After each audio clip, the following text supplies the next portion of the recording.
Hey guys, join me as I dive into this shocking living room murder mystery and try to piece together the clues to figure out what really happened. Before I start, did you know that nearly 1 in 3 women experience domestic violence in their lifetime? But what happens when the victim fights back? What would drive someone to kill their spouse in their own home? On August 9th, 2019, a chilling 911 call came from a quiet Florida neighborhood, a wife confessing to shooting her husband. But was this a brutal murder or a desperate act of self-defense? Marcia Thompson, a respected U.S. Customs agent, shot her husband Terry Thompson in their own living room. 9 bullets, a shocking crime that stunned their community. At first glance, it seemed like a cold-blooded execution. But as investigators dug deeper, dark secrets about their marriage unraveled. Was Maria truly in danger, or was this premeditated murder? Let's dive into this twisted case and uncover the truth. Let's get started. Marcia Thompson met Terry in 2000 while she was still at the University of Florida. She was 20, and Terry, 13 years her senior, exuded confidence. At first, their relationship seemed innocent enough. They were friends and then they began dating. But what started as a seemingly innocent relationship soon turned into something much more complicated. Their love story was long distance for years. But it was clear from the beginning that Terry had a dominating personality. Maria, eager to be loved, often overlooked the red flags.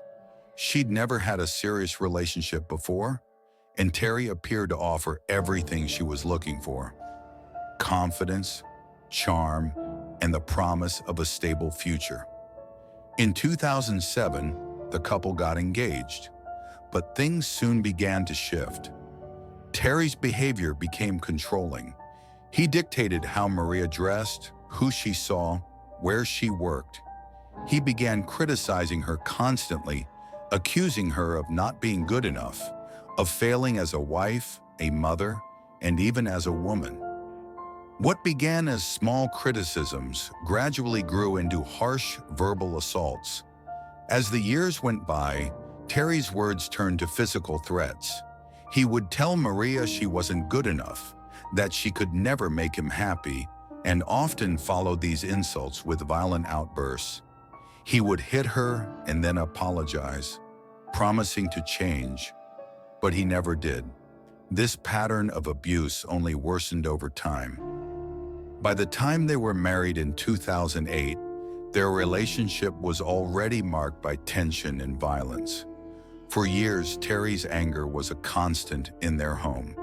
He would lash out physically and emotionally, and Maria, despite her fear and pain, would forgive him each time, hoping things might get better.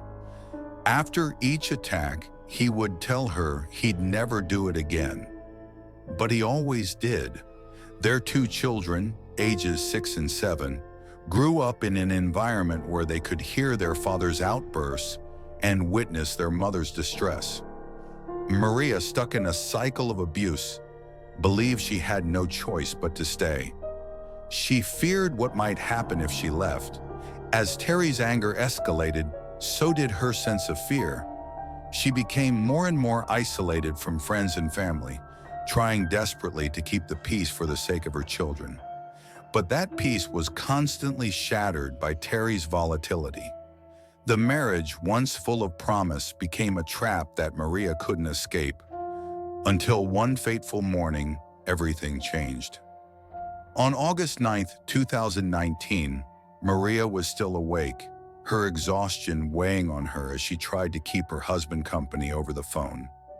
Terry was driving home after a long shift. Though Maria had managed to get a few hours of sleep, she knew she had to get ready for her own early morning shift as a customs agent. The conversation, however, was anything but peaceful. They had been arguing for hours, a constant back and forth of accusations and insults. Terry's frustration was palpable, and his anger had been building for some time. By the time Terry finally arrived home around 2 a.m., he brought his bad mood with him. He was furious, carrying the hostility from their phone call into the house. The moment he walked through the door, he unleashed his anger on Maria. He didn't even let her settle in before he began berating her. She could barely get a word in as he raged about everything wrong in their marriage, everything he believed Maria had done wrong.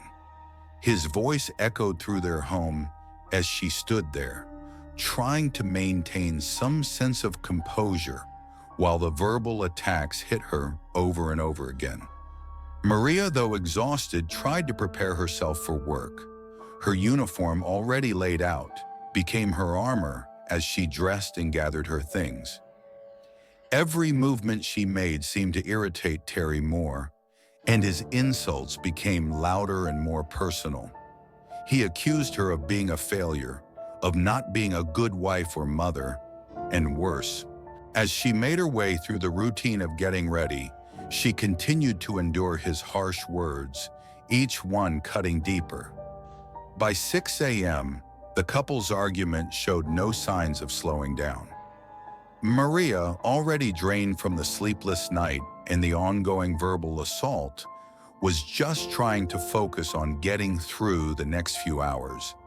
She had been hoping the tension would ease, that the argument would somehow end, but Terry only seemed more determined to tear her down, pushing her to the edge as she prepared for the day ahead. And then, in the midst of it all, the argument shifted. As Maria stood there getting ready for work, the last thing she expected was for the situation to escalate in the way it did. What started as verbal violence would soon erupt into something far worse. Terry's threats grew more severe. For Maria, the fear she had lived with for so long suddenly turned into something more real than ever before. She was about to face a moment that would change everything. At 6:10 a.m., the situation reached its breaking point. In a panic-fueled moment, Maria picked up the phone and dialed 911. Her voice was shaky but clear as she spoke to the dispatcher. 911 emergency. "What's your emergency?" the dispatcher asked. Maria's voice trembled as she quickly responded, "Yes, I need police at my house on Mallow Boulevard in Lockhart. I just shot my husband. He was trying to kill me." The dispatcher tried to keep her calm, asking for details. "Can you tell me where you shot him?" "I don't know. A lot of times. In the front and the back," Maria explained, her voice strained and filled with fear. The dispatcher instructed Maria to check for signs of life and perform CPR if necessary, but Maria hesitated. "I'm scared to go over. I don't want to put myself in harm's way," she confessed. The dispatcher reassured her. "I understand. Just make sure you're safe. Is there any other weapon nearby?" Maria's voice shook again as she described the environment. "There's a machete in the room and another gun in the closet, but no, he didn't have a weapon on him." The dispatcher continued to guide her. Maria revealed she was wearing her service weapon, her uniform already on. She confirmed that the gun she used to shoot Terry was still holstered on her, though she was advised to set it aside before deputies arrived. Maria complied and carefully placed her firearm on top of the refrigerator in the kitchen. Despite the chaos of the situation, Maria remained cooperative, her words coming in short bursts. She kept her eyes on Terry, who lay gasping on the floor, his body still as she watched from the kitchen. "I'm scared. He tried to kill me," Maria repeated. His back now exposed Maria. Each of those 6 shots hit their mark, striking his back with precision. There were no signs of Terry trying to escape or fight back. In fact, his body showed no signs of movement that would suggest a struggle, nothing that pointed to self-defense. The shots were all carefully placed, indicating an execution-like quality to the attack. This raised serious doubts about Maria's claim of fear for her life. In self-defense situations, the expectation is typically that a person would try to avoid harm, not shoot someone as they fall to the ground. Around the house, investigators found several potential weapons. A second gun was securely locked away in a safe, out of Terry's reach at the time of his death. A machete sat in the bedroom, and a golf club rested near the couch where Terry had been sitting. But there were no weapons within his immediate reach, especially not the kind that would explain the lethal force Maria used. Despite what Maria had claimed about Terry having access to weapons, investigators found no evidence of a weapon being near him when the shots were fired. The police also examined the area where the shooting took place, finding 9 spent shell casings along the wall. A bullet-resistant vest, which Maria had mentioned earlier in her statement, was found draped over the opposite side of the couch. However, no weapon was discovered under Terry's body, as some had speculated might be the case. All the evidence pointed to a very different story than the one Maria had told. Maria had explained to detectives that she was fearful for her life, that she had acted in self-defense. She told them she shot Terry because he had threatened to kill her. But the evidence at the scene painted a starkly different picture. There was no weapon in Terry's immediate vicinity, and there was no sign that he had been in a position to cause immediate harm to Maria. The placement of the shots, the lack of physical evidence of an imminent threat, and the calmness with which Maria cooperated all suggested that her claims of self-defense were questionable. As investigators continued to piece together the evidence, it became clear that this case was far more complex than a simple act of self-defense. Maria's story was already starting to unravel under the weight of the physical evidence.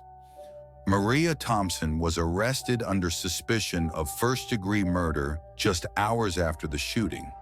The initial evidence suggested a premeditated act rather than a reaction to an immediate threat, and law enforcement had serious doubts about her self-defense claim.